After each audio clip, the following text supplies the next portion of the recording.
Hayırlı gün, hürmetli тыңлаучылар.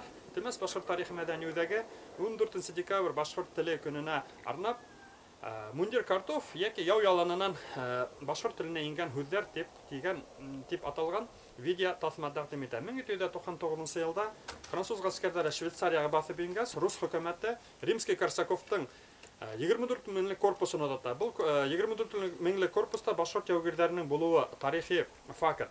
Ләкин 17 сентябрь көнде бұл гаскәрләр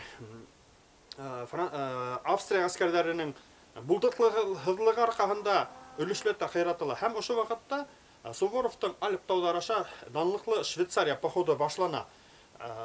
Суворовтың гаскәрләре Сен-Гатар, Шайтан күпер аша сыккан сакта әлбәттә кешеләрдә, обозда, коралда һәм бигрәк тә ялан ашханаларында тәрән упканга тәгәрәй. Һәм ошо вакытта тапкыр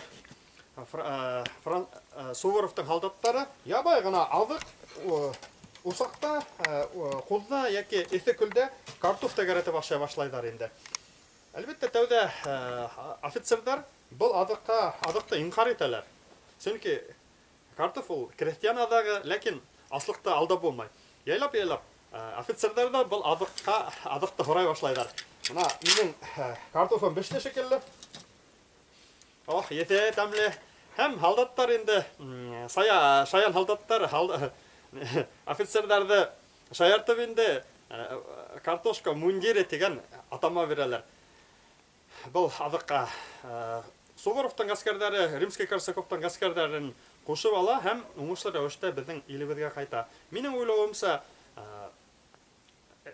уйлавымча рус крестьяннары башкорт теленә картоф индергән дигән фикергә мин бөтенләй килешеп тә үтмәйм, чөнки ошо яу яланынан башкортлар ода хаклана торган һәм тиз бешерелә торган азык буларак бұл картофтың Мундир картофты безнең башкорт иленә индергәннәр һәм һәрберебезгә бала сакта уса елга буенда уса ягып яки булма әсәйләрнең мейестә картоф тәгәрәткән есе әллә безгә таныш һәм танһык.